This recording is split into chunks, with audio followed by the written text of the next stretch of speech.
Hello everyone. The Graduation Performance Production Group approached me about a month ago, requesting me to create a video discussing the relationship between accents and socio-economic classes. Well, I must agree that it is a very broad issue, especially when you go into the language itself. And you may realize that you can never isolate any part from this gigantic and organic organism. Before we can call language a creature, we must first discuss its usefulness and variability. In other words, rather than arguing that humans are constantly changing their language usage, it is more true to state that language has always evolved in order to adapt to humans. Slang, I believe, is an important indicator to explore since it demonstrates the variety of language. Well, speaking of lingual, there are a few questions I'd like to pose to you all. Please look at the photos on the left-hand side and the first question first. I bet most of you have heard 机车 from one of your friends in one part of your daily conversations. You may be asking why a mode of transportation like a scooter had become a national curse word. What is the relevance of redefining and broadening of definition of its original meaning from Taiwanese people? In actuality, in Taiwan, the term 鸡掰 refers to the female private parts, a highly commonly used to communicate humiliations, and the word commonly used in subculture. However, in order to utilize this word in the humorous and dedicated manners, young people have immediately adjust the second character to make it sound like a merely means of transportation we encounter on a daily basis. This code can be obtained by people who understand the context and are enranched in the same culture. Such instances around in our daily lives, slang and codes create a sense of us, while so excluding others from their own culture and socio-economic circles. These added rules or definitions, well, in theory, have little impact on original culture, but they are exceptions. In China, for example, the term green tea, 绿茶, is used to denote arrogant people or hypocrite women especially. Initially, this did not hurt the classification of green tea as a beverage, but due to this widespread use of short period of time, green tea is no longer a commonly phrases in China. Even without using the green tea to describe snobbish chicks, Taiwanese would understand its so commonly used words if they heard it. Okay, they won't misunderstand the meaning of 绿茶 in any cases. The opposite is also true. We once used the term bitch to denote women who earn the living of sex trade. Okay.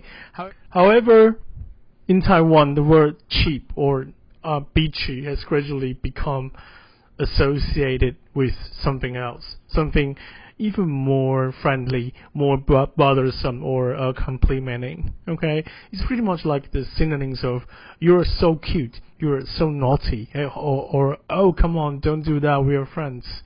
And the original description and venom of the professions has been somehow lost. This word is now used to redefine personality rather than occupation. Nobody uses bitch nowadays to describe a job, but how or what a person do. Okay, so I have to say that this owed to globalization. Yeah. Okay, so when we claim language is organic, these regional and local words has somehow become inclusive symbols for people to use. They are not just tools, but also a kind of invisible link for people to share and to involve themselves into a rather exciting and playful community and life circles. Can you think of any more? Tell us in the comments. If we all agree with the fact that the language is flexible and organic, we can then explore how accents or pronunciation can affect a language more smoothly. What countries come to your mind when people hear the word English? Let me guess. The United Kingdom, Australia, and the United States. Yeah, I do so. But have you ever noticed that a big English-spoken country is somehow frequently overlooked in this kind of conversation? That is indeed Canada. Why? Because of its proximity to the United States. And that's why Canada's accent is quite similar to American English, and also that's also why that Canada is frequently jump over in with the United States in many conversations. However, if we merely consider the United Kingdom, the United States, and Australia, people may rapidly identify specific stereotypes or prejudices with these countries' accents. English in the United Kingdom, for example, is perceived as slow, sophisticated, and academic. Americans, or on the other hand, are considered fluent and fast speakers, often with a kind of special tone. And Australians are sometimes thought to be attempting to mimic British accents, but failing miserably and resulting in an unusual, weird accents. These prejudices are frequently the consequences of TV shows or online content that intentionally exaggerates how specific people or individuals communicate. But here I'm not trying to argue that there is no connections between accents and countries, and just oppositely, they do. But the variance has very little to do with speech speed or fluency, but more to do with pronunciation standards, habits, or distinct word usage. I think a very well-known example is that the subways known as the Underground in the United Kingdom, while it is used in the United States as subway and as metros in Australia. The question then becomes, is there any hierarchies among different accents? If we look at the cultures underlying these countries, we can see that while their international statuses are now equal, and the US, which was previously colonized, has now become the most powerful country on the globe, their languages are still culturally stratified. And as a nation that has been the whole evolution of Old English, Medieval English, Middle English, and Modern English, the English language has progressed from local dialect to a lingua franca, while deeper cultural implications and more formal usage we will go through this far later. But not every colonized countries had the same story. As culturally colonized countries, the United States and Australia has been blending of different cultures, and the evolution of their accents is far more complex than we may expect it. They are more difficult to standardize because they are more complex, and hence do not appear as noble and as high class as British English. Even in Australia, where convicts from Britain were brought during the pioneer period, discriminatory categorizations such as Australian English is convict English may be heard on occasions. However, using the term British English as a catch-all word for everyone who live in the UK is entirely inaccurate. In reality, even within the countries of 67 million people, pronunciation varies greatly due to regional and cultural diversity. There are 10 board categories in the UK, as shown on the slides, and I believe there are a lot more. Okay, so the first one, received pronunciation, is the benchmark we use to demonstrate whether someone's pronunciation is British enough or not. Okay, it is also known as Queen's English, Oxford English, or BBC English.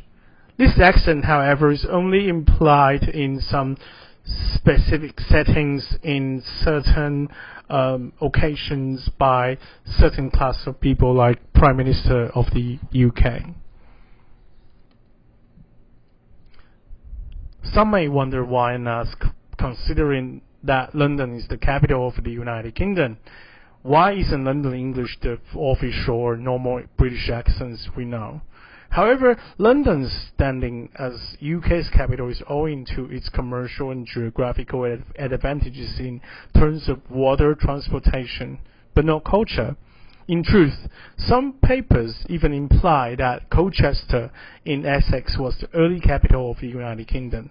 London English, often known as Cockney English, refers to the eastern section of London City, which is more commercially developed and has a diverse population. For example, Eliza in My Fair Lady is a flower girl who works at the stations in the region.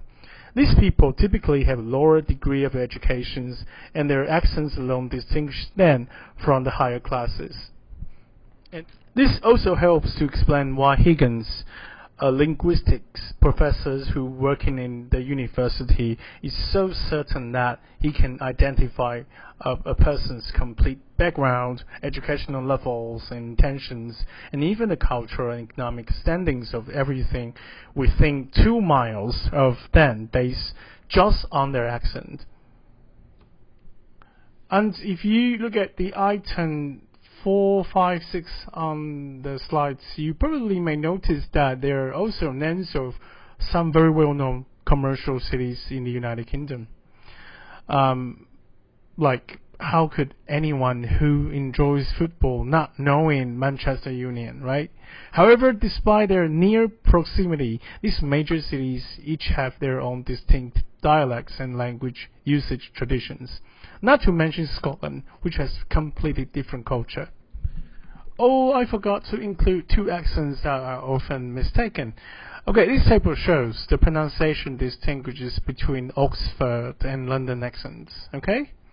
And yeah, you may see that the consonant in the word water, for example, is very often not spoken much in London accents. Okay?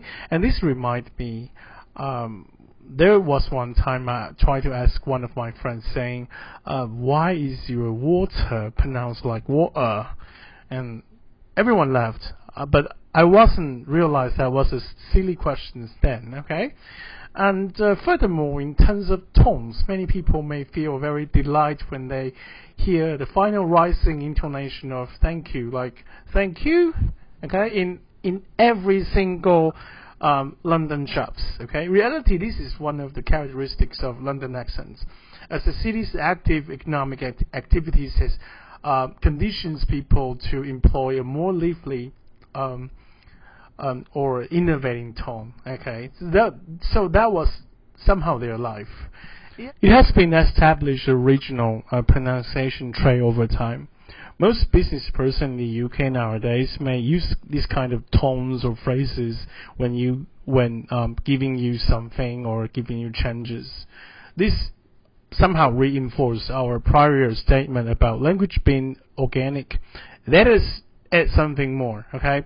Language is organic, not just organic, but it's biological, and it's conscious, and it grows like over time. This regional distinction, I believe, is best described by Taiwanese accent.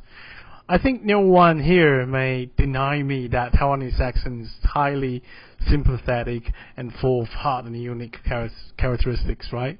Okay?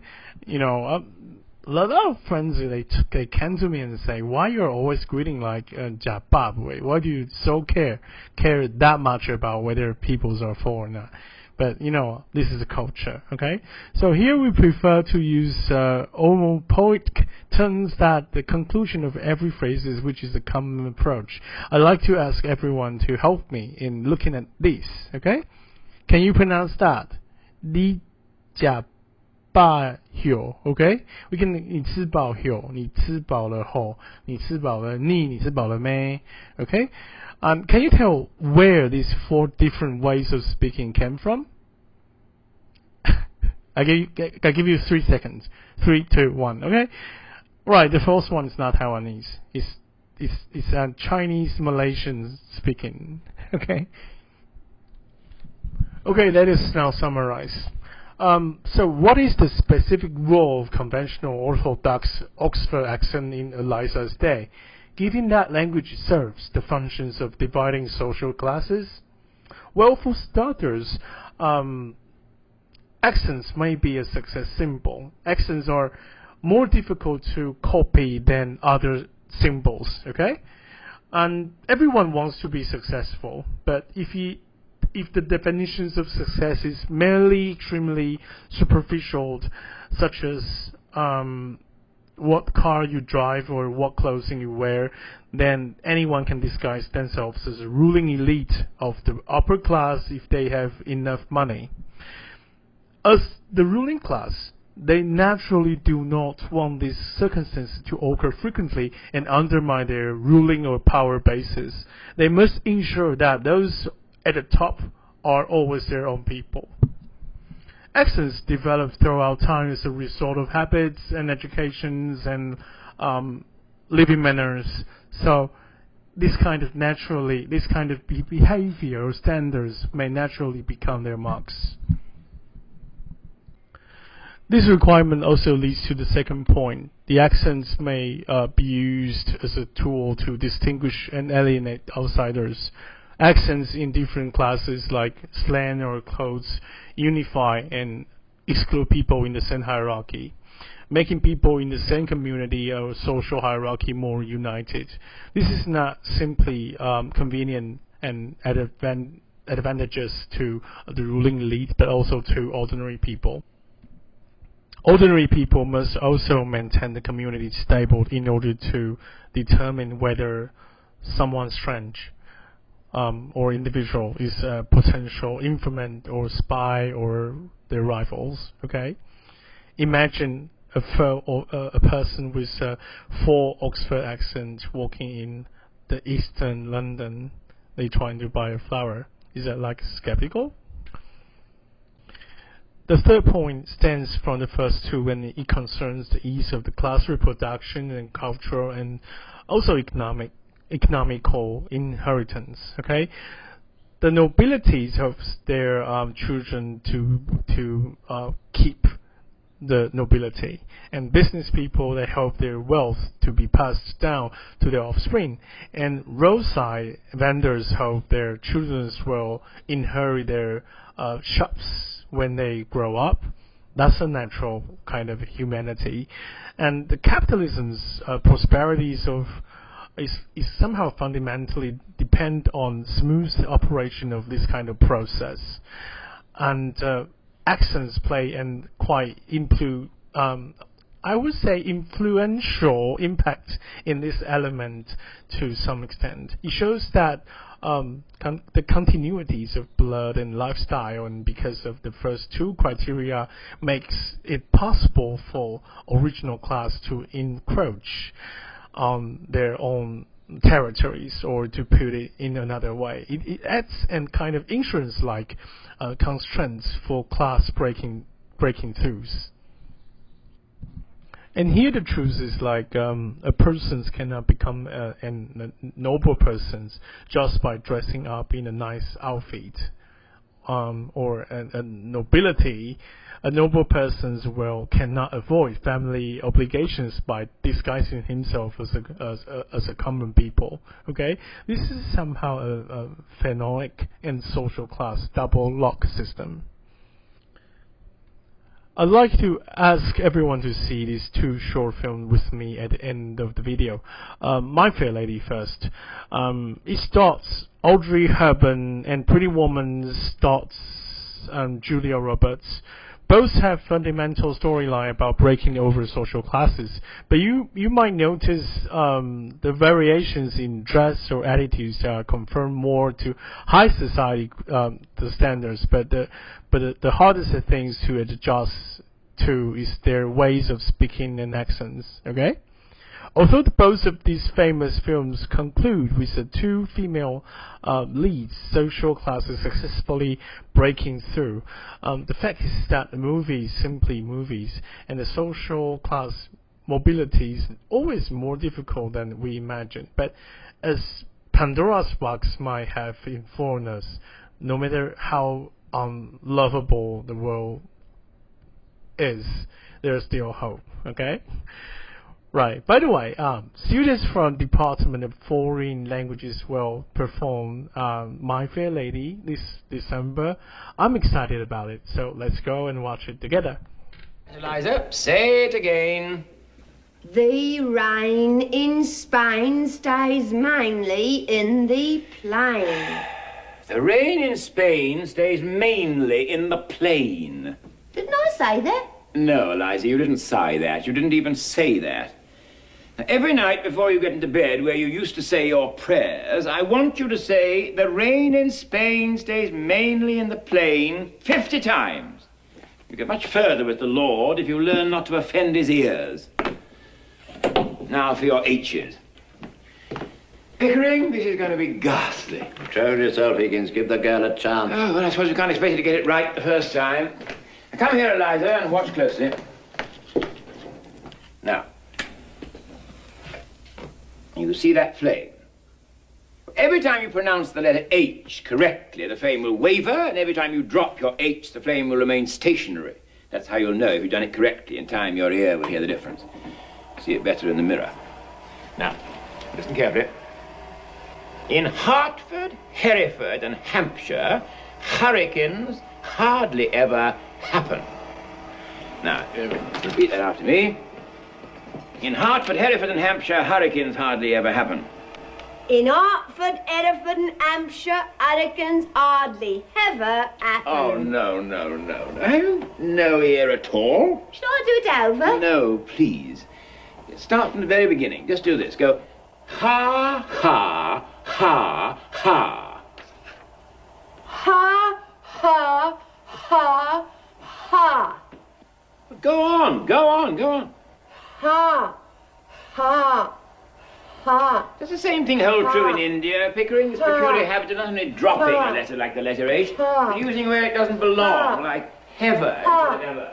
Notice that Slavs, when they learn English, have a tendency to do it with their G's. They say linger instead of linger. And they turn right round and say singer instead of singer. Notice the Slavs, when using it where it isn't needed. They learn English, they have to do it with their G.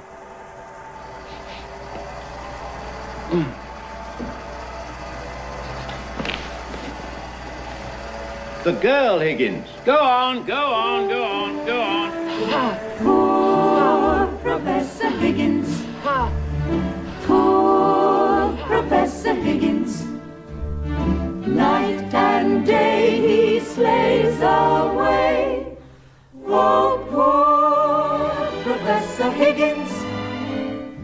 All day long on his feet, up and down until he's numb. Doesn't rest, doesn't eat, doesn't touch a crumb. Again, Liza. How kind of you to let me come. How kind of you to let me come. No, kind of you. How kind of you to let me come. How kind of you to let me come. No, kind of you. It's like cup of tea, kind of you. Cup of tea. Say cup of tea. Cup of tea. No, a cup of tea. It's awfully good cake, this. I wonder where Mrs. Pierce gets it. First rate. And those strawberry tarts are delicious. Did you try the plain cake?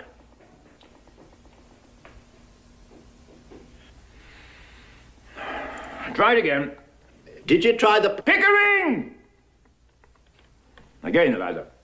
Cup of tea. Oh, no. Can't you hear the difference? Look, put your tongue forward until it squeezes on the top of your lower teeth. And then say, cup. Cup. Then say, of. Of. Then say, cup, of, cup, of, Cup, cup, cup, cup, cup. By Jove, Higgins, that was a glorious tea. Why don't you finish that last strawberry tart? I couldn't eat another thing. Oh, I couldn't touch it. Shame to waste it. Oh, it won't be wasted. I know somebody who's immensely fond of strawberry tarts. Cheep, cheep, cheep, cheep, cheep, cheep, cheep. Ow!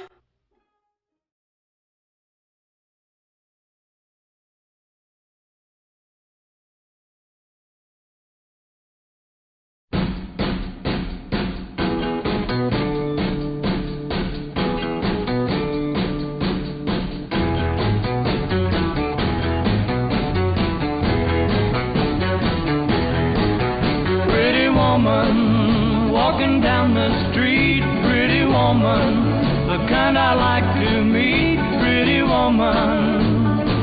I don't believe you, you're not the truth.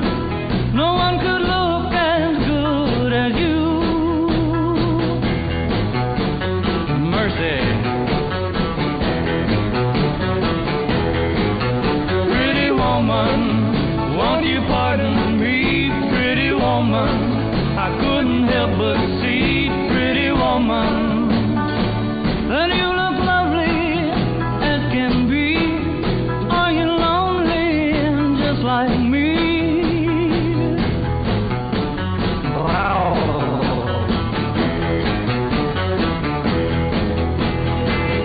Pretty woman, stop a while. Pretty woman, talk a while. Pretty woman, give your smile to me. Pretty woman, yeah, yeah, yeah. Pretty woman, look my way. Pretty woman, say you'll stay with me. 'Cause I need you, I'll treat you right. Come with me, baby, be mine tonight.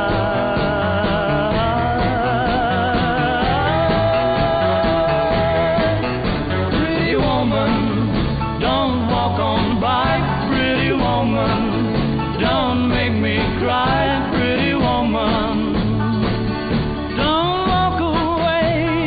Hey, okay. If that's the way it must be, okay.